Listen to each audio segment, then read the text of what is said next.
The world is spinning in ways we once felt would only be experienced through fiction penned by authors and portrayed by various screenwriters who themselves lived in dark places and spent their days meandering through deeply foreboding thoughts.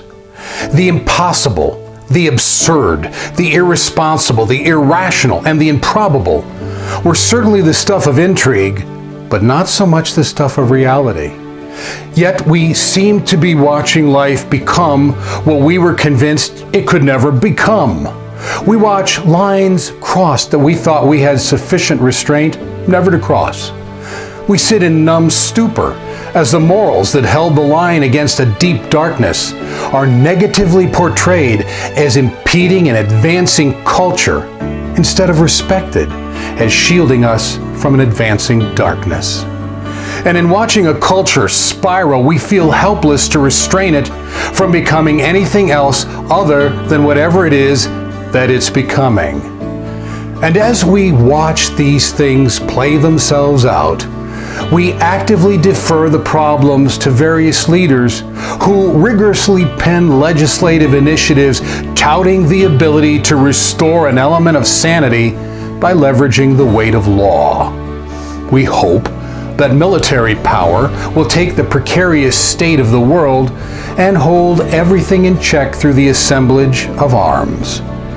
We want to believe that the syrupy platitudes pounded out on podiums of all kinds might actually hold within their discourse some life-changing nuggets that might actually make everything different.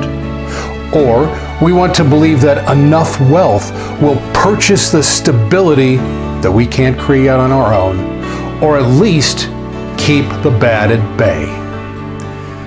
Time and time again, these empty tactics and typecast efforts drift off into the foggy backwaters of a disappointed past, leaving in their failed wake distress, confusion, disillusionment, a rapidly accelerating hopelessness, and likely a worsening situation.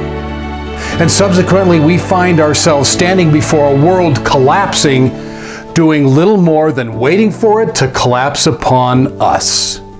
And in the accelerating chaos and the bewildering tumult, have we taken the time to consider the change doesn't begin out there? Are we willing to entertain the distinct and rather painful possibility that we as individuals have become complacent, and that we've deferred to others the responsibility of building the kind of world that we all prefer to live in? And if there's any criticism to be leveled regarding the current state of affairs, have we considered that it might be more appropriate to direct that criticism at ourselves rather than the people and institutions that we have created to do our work for us? We would be wise to realize that transformational change typically doesn't begin with leaders or legislation or military power or platitudes or wealth. Those things contain and manage and coheres, but they typically don't transform. Management is not transformation, although it is often heralded as being such. Rather, it's containment. Containment coerces change, but it doesn't cultivate it. And unless change is cultivated by things that embrace and represent the essence of our shared humanity, it will never be authentic change. We would also be quite wise to understand that people or institutions have no ability to transform if they themselves are in need of transformation. And as we look at the landscape of our culture, the very things that we look to transform our culture are in desperate need of transformation themselves. Yet we sit waiting for them to do for the culture the very thing that they cannot do for themselves.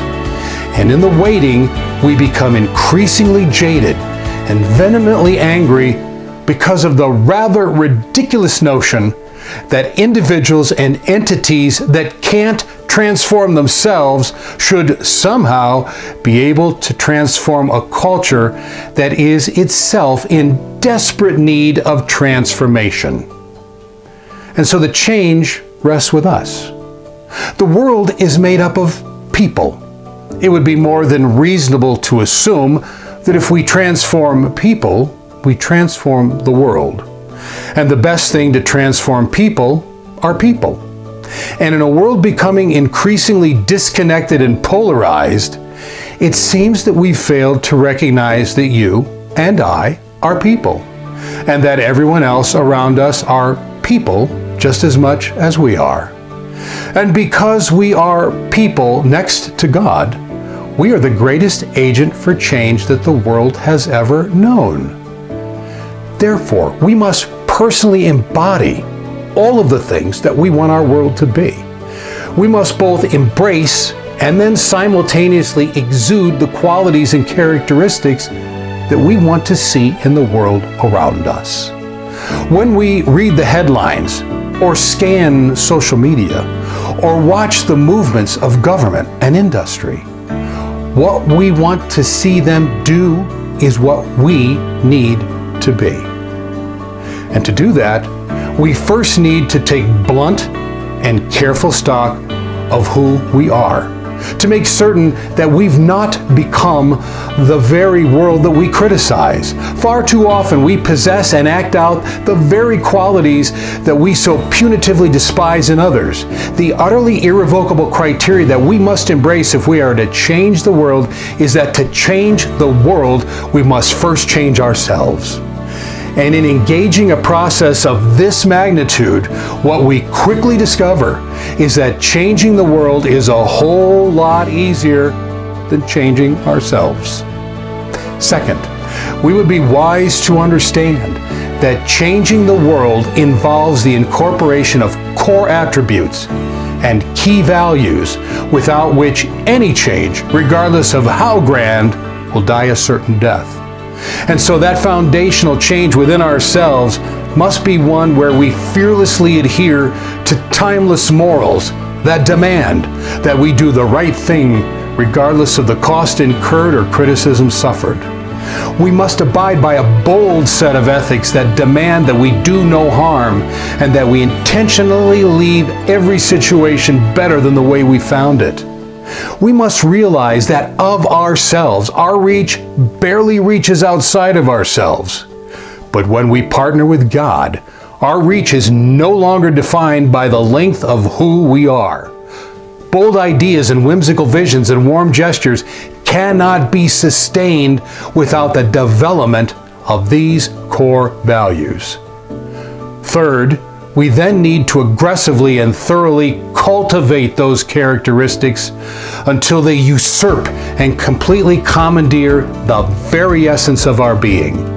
To transform, we must first be transformed or be in the process of transforming. And when we bring this transformation in contact with the people around us, the universally shared nature of our humanity is certainly stimulated, and it will elicit the very changes in those very lives that we touch. While we may not have access to institutions, or the penning of legislation, or military power, or the writing of platitudes or wealth, every single one of us has access to people. And if each one of us touches one person each day, and if that touch is undergirded by a renewed sense of morals restored, unashamedly guided by a bold collection of ethics, and given over to God, we need not worry about the state of the culture, because in those very actions we are dynamically and even radically transforming the state of the culture itself. And despite all that has failed us, in the end, we now have the distinct possibility of creating the very world that we all desperately yearn for.